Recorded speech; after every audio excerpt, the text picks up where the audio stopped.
1989 saw the end of the classic series of Doctor Who. After fighting a losing battle for around 4 years and being looked down upon by the general public and those within the BBC, Doctor Who was put on hiatus after its 26th season. This hiatus would be lifted ever so briefly in 1996, before being stomped back down again until 2005, when the show finally returned back to television.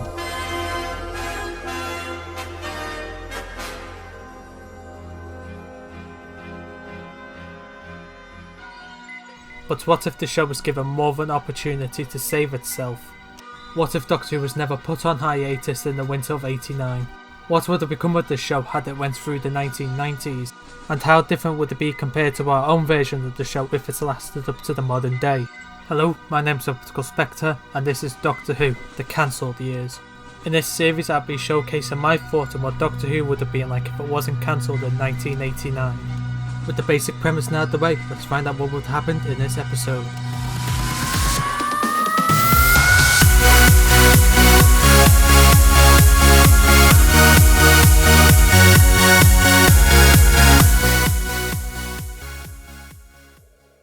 Season 36 would have been the final season for multiple people and things. It would have been the final season for Jim Broadbent as the Ninth Doctor, Lynn Grant as producer, Colin Bragg as script editor, Keith Barnfather as executive producer, and Real Time Pictures producing Doctor Who. This season would have introduced a new companion who would have been very different from most companions before her. Ever since the 1960s, the companion tended to be from the future, the present day at the time, or an alien world, so it was decided for this companion to be set in the past. The new companion would be Jean Robinson, a young woman from the 1950s who would have been played by Helen Baxendale. This would have been the first season since season 23 to have a full series arc, which would have ran through each and every episode. This would have been the first season to be filmed entirely digital, and to be filmed and broadcast in the 16:9 aspect ratio instead of the historic 4:3. Because of this, the title sequence was updated to be 16:9. Finally, this would have been the first season to be released on both VHS and DVD. The DVD range would have started this year in 1999, with the 8 Doctors being released first, with all the season 36 stories being released as individual story DVDs in the following year. The season would be re-released in 2006 as a full box set, which is how every season of Doctor Who were released from 2001 onwards. Now with all that out of the way, let's get into the 6 stories of this season. The first story would have been The Smog, a single part story written by Alan Barnes.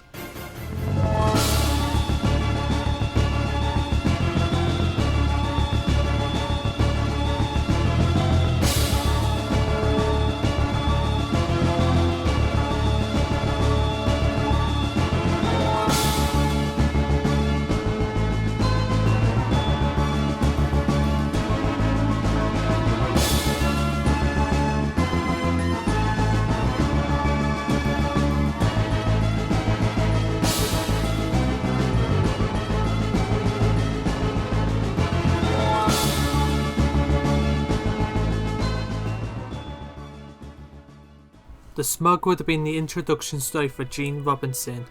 This would have been the first Doctor Who story in quite a few seasons to be set in Earth's history. The story would have dealt with the Great Smog of London in 1952. It shows that the smog was created by an alien race known as the Vatrans, who want to conquer the Earth by polluting the planet with a gas known as lead Z. The story would have primarily focused on Jean as she tries to survive the smog.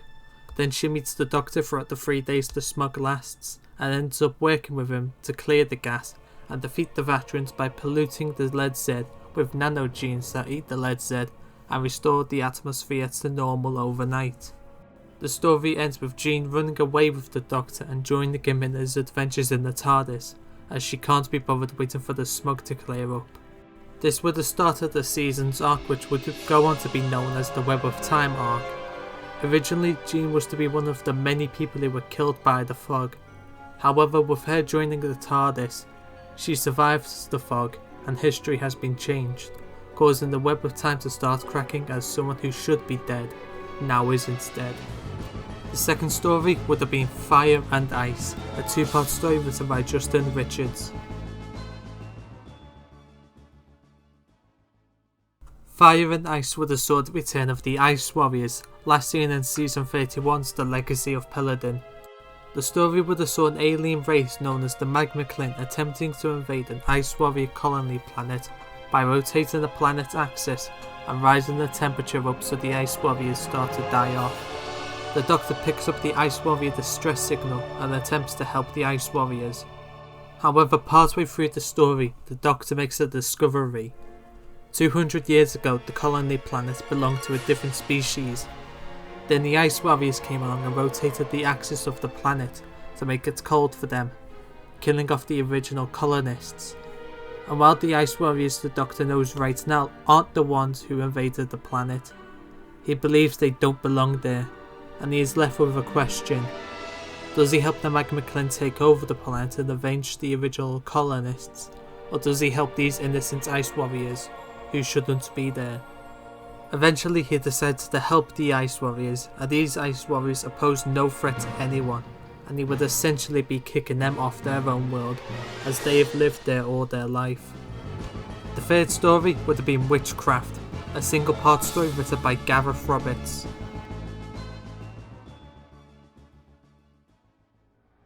Witchcraft would have been set on modern day Earth. It would have sort of started a web of time cracking and history changing. Now in the year 1999, witchcraft is still a big fear around the world, and there is no such thing as Halloween. The story would have saw a man named Harrison Robert, played by Derek Jacobi, being suspected as a wizard, and the Doctor and Jean investigating Harrison. However, the Doctor soon discovers that Harrison is neither a wizard or a human, but in fact, the Master. This new version of the Master is from after the events of 1996's Rule of the World, with Derek Jacobi's incarnation being a new stolen body which he found. It turns out that the Master is attempting to summon witch-like creatures named the Epheos, who can alter the Master's human DNA into Time Lord DNA and grant him a new regeneration cycle. However, all goes sour when the Master summons the Epheos, and they're more interested in destroying the Earth. So the Master is forced to work with the Doctor to send the Epheos back to their own world. Eventually, with the day saved, the Master escapes in his TARDIS before the Doctor can stop him. The fourth story would have been The Battle of Earth, a two-part story written by Stephen Cole.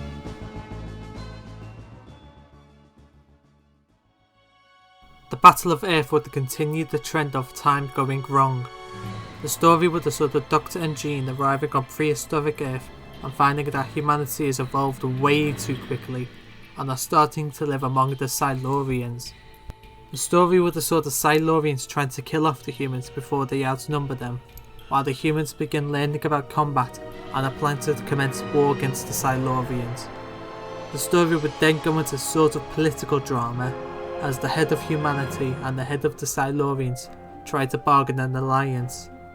Jean wants the Doctor to sort it all out for them, however he refuses to interfere as it's not his place.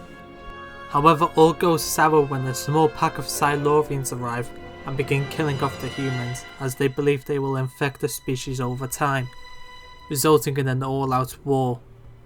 At the end of the fight, it appears that the Silurians have won the war. However, the Doctor was able to rescue 2 humans, so he takes them aboard the TARDIS and drops them off in the future when the dinosaurs were extinct and the Silurians had retreated underground. He leaves the 2 humans there and keeps the timelines in order, with humans evolving as history says. This would have been the story where the Doctor starts to properly notice something is going on with time. However, he doesn't tell Jean that by this point he'd become good friends with her, and he didn't want to lose a friend.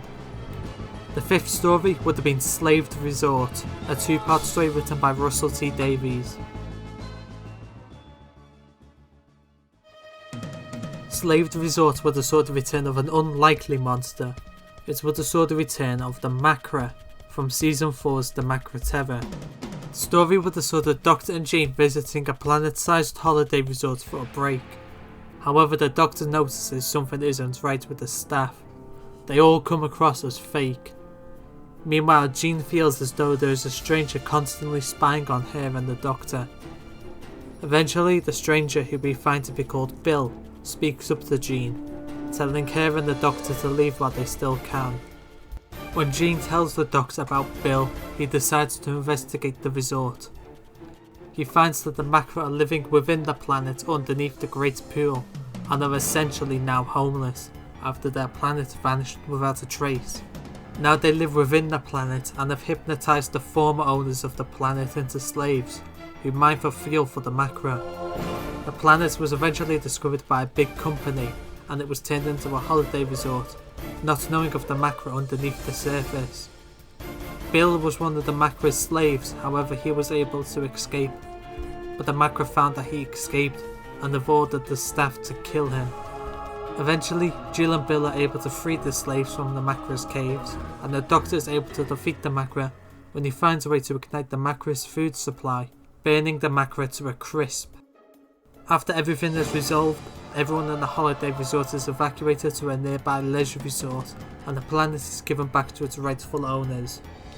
The final story would have been Cracked Time, a two-part story written by Colin Bragg.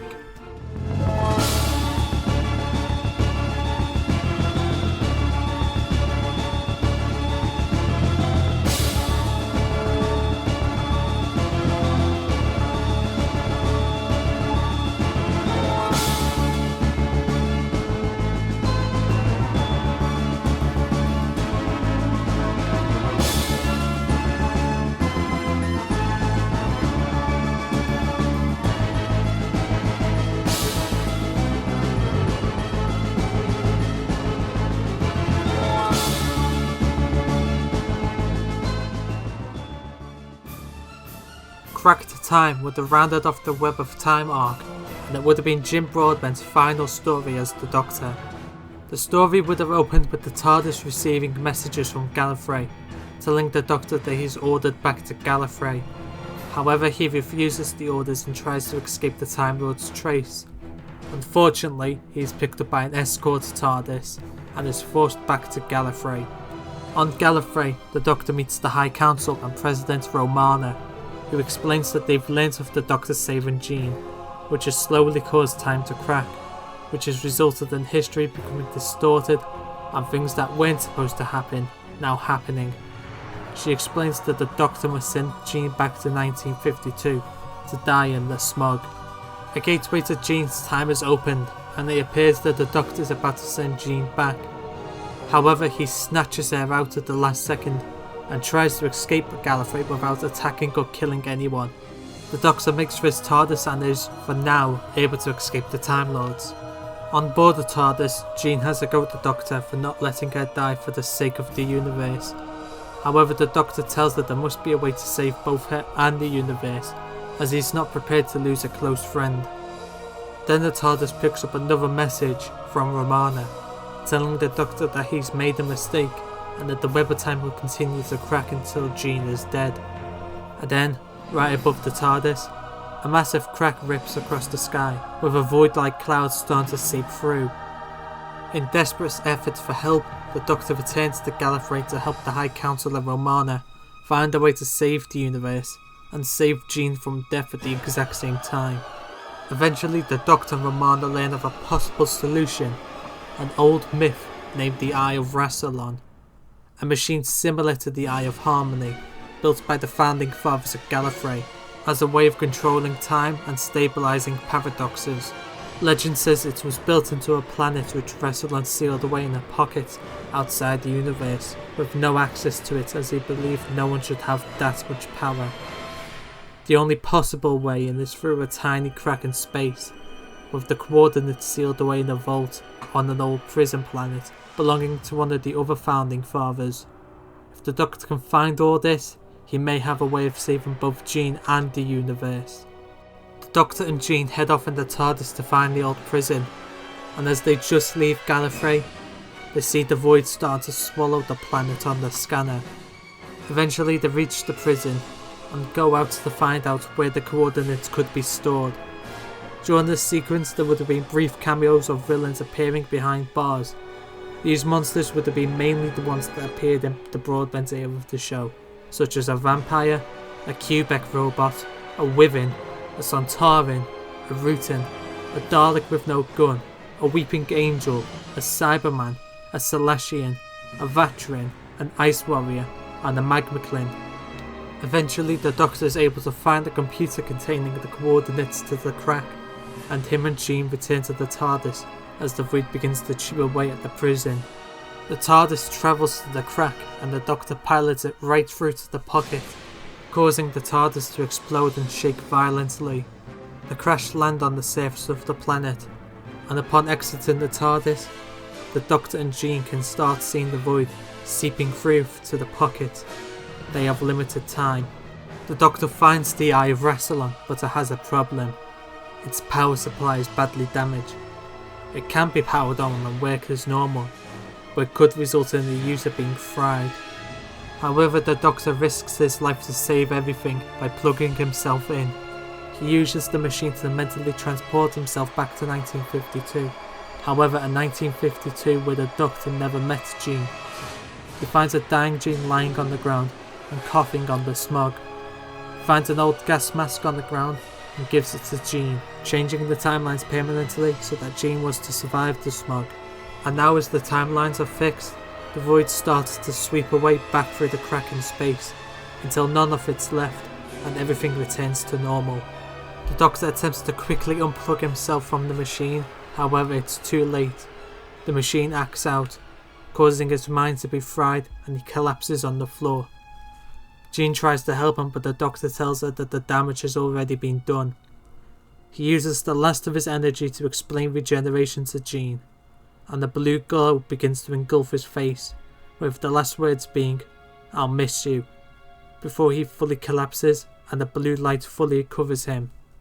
Then after a certain amount of time, the energy blows away, and we see the face of the 10th Doctor, Paul McGann. Then his eyes shoot open as he leans forwards, and he looks dead at Jean, and the episode ends. And that would have concluded season 36. It would have been considered an interesting season, however a lot of people would have said that it could have been done a lot better.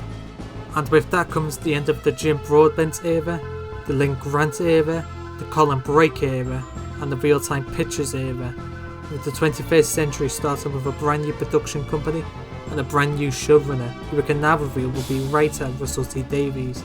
More on that in the next video. So join me next time for season 37, the start of a new era of the show. But until then, goodbye.